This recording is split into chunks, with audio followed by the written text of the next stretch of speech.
Assalamualaikum warahmatullahi wabarakatuh. Hai semua konco kilat, kembali bertemu di Khazanah Kilat episode kedua dengan host baru. Setelah sebelumnya host yang lama kita kemana sih? Enggak berhadir hadir. Karena? Puasa. Kayak kurang enak badan kayaknya. Iya betul. Kali ini kita ngebahas apa nih, Bar? Kita bakal ngebahas pelabuhan Sunda Kelapa dulu. Yap. Jadi kita bakal membahas peredaran Islam yang berada di Sunda Kelapa. Setelah itu Pirji akan ngebawa ke Gua kebetulan ke Keramat Luar Batang, sama pembahasan juga kayak lo juga. So, stay tune di Khazanah Kilat. Penyebaran agama Islam yang berkembang di daerah Jakarta Utara dimulai oleh salah satu tokoh, yaitu Al-Habib Husain bin Abu Bakar Al-Idrus. Pada saat itu, penyebaran agama Islam di daerah Jakarta Utara dimulai dengan banyak pedagang yang berasal dari berbagai negara dan salah satunya Timur Tengah yang datang ke Batavia saat itu melalui pelabuhan Sunda Kelapa.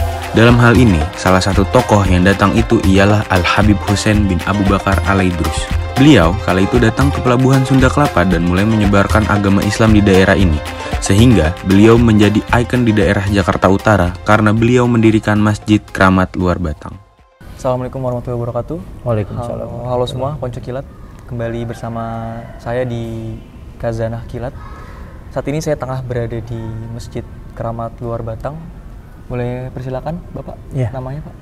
Makasih. Assalamualaikum warahmatullahi wabarakatuh. Waalaikumsalam. Saya Mansur Amin, biasa dipanggil Daeng Mansur.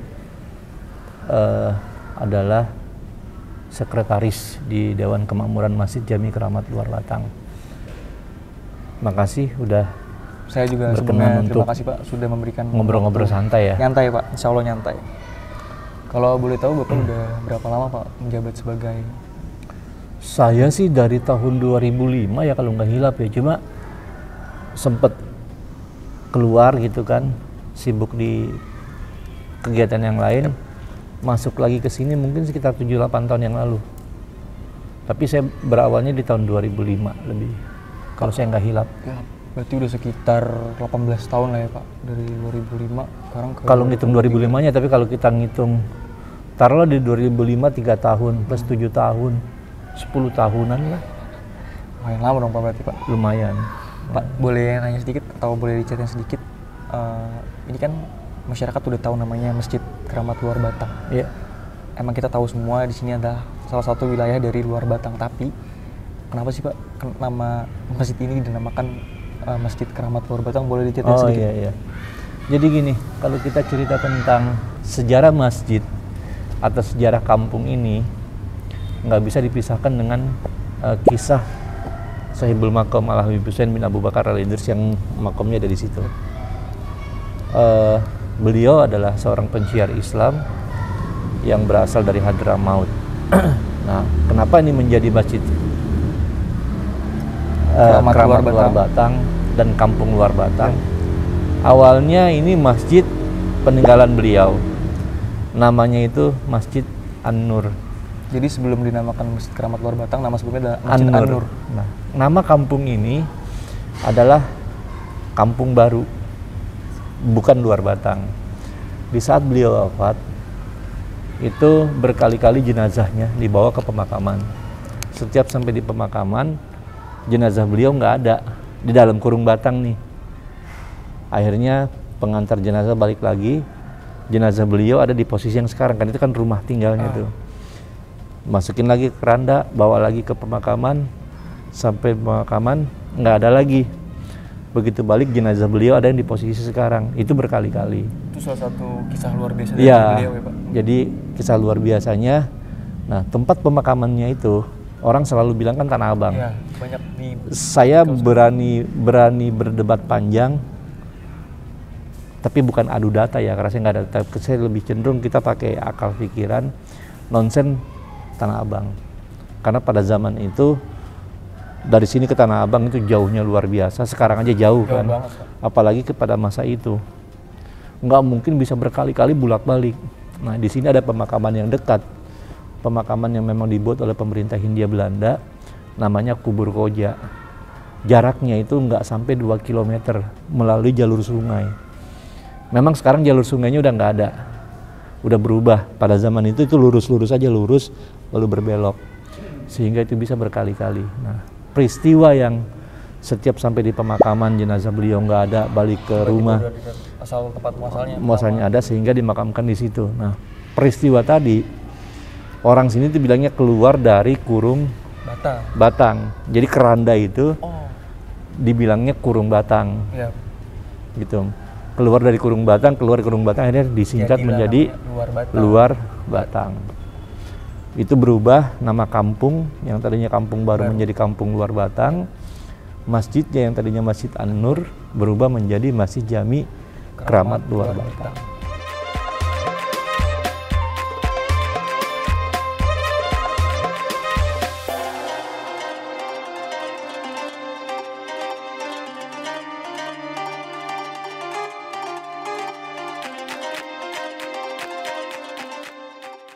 Berarti bisa diambil kesimpulan sosok Habib Hussein ini emang merupakan salah satu pahlawan. Tadi saya bilang Pak, bisa dibilang pahlawan, bisa dibilang pendiri, sama pensyar Islam yang sudah menyebarkan agama Islam ke tadi yang Bapak bilang ke Nusantara ya Pak. Betul. Pak, ini kan kebetulan udah masuk bulan Ramadan ya Pak. Iya. Kira-kira ada perbedaan nggak sih Pak, entah bulan Ramadan atau bulan sebelumnya, banyaknya orang yang datang ke sini untuk berziarah terhadap ke makam beliau?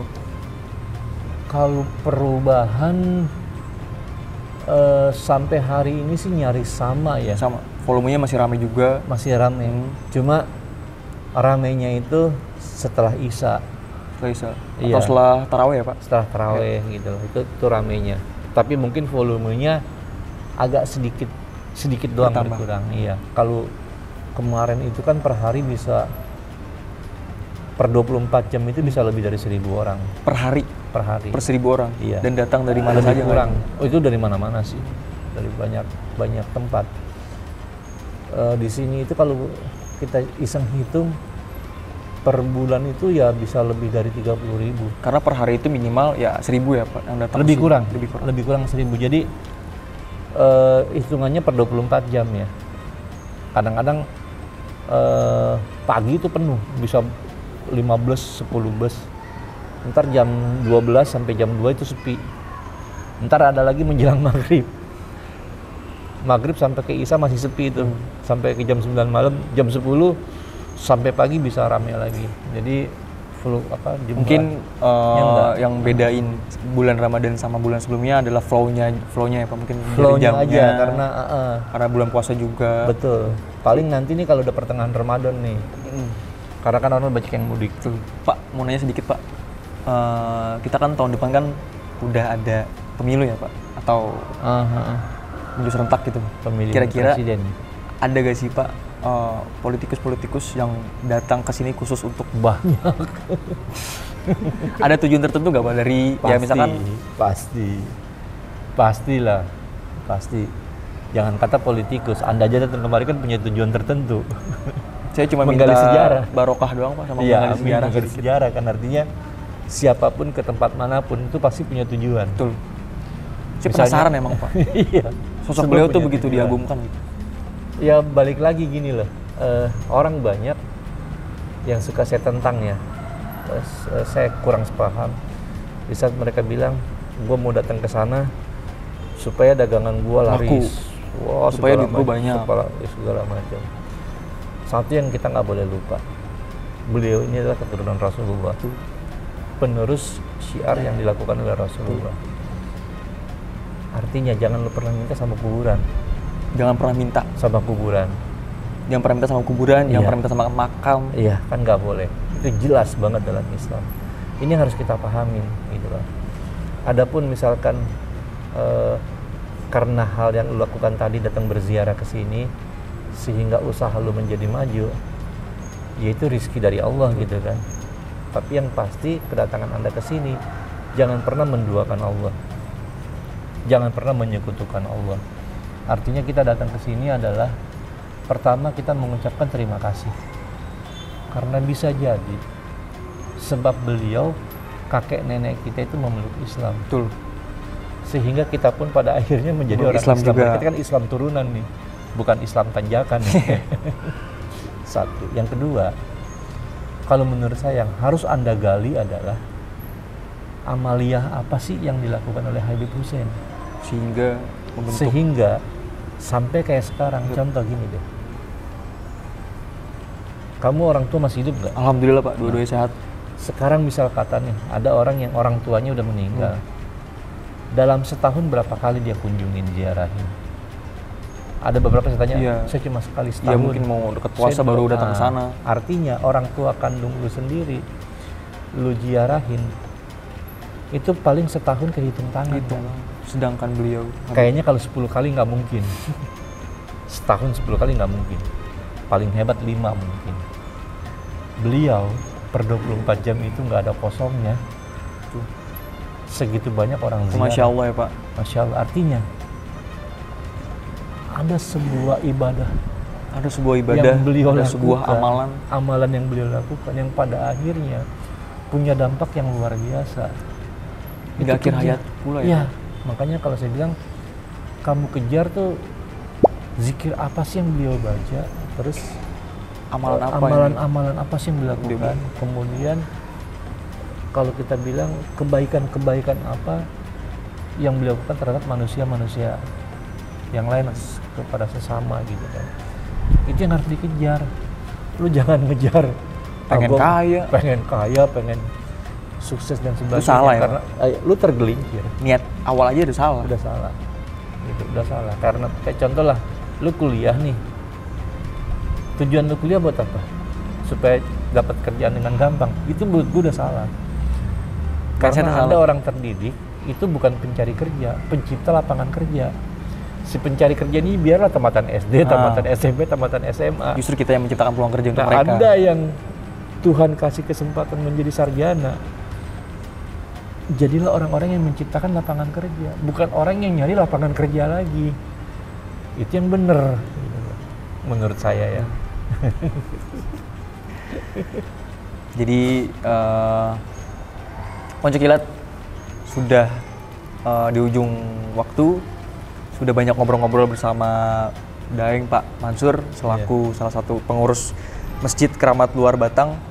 Untuk kesimpulan untuk teman-teman Konco Kilat yang harus diingat ketika datang berziarah ya Pak, tujuannya jangan untuk nyari duit, jangan untuk nyari biar kaya segala macam, tapi untuk mencari untuk syukur kita, mencari mencari berkahnya ya Pak, mungkin bisa dibilang mencari keberkahan. Jadi jangan lu datang ziarah untuk biar kaya, gitu jangan. Itu keberkahan dari Allah ya. Keberkahan dari Allah. Demikian Konco Kilat, terima kasih banyak Bapak Mansur. Salim dulu Pak. Semoga berkah Pak.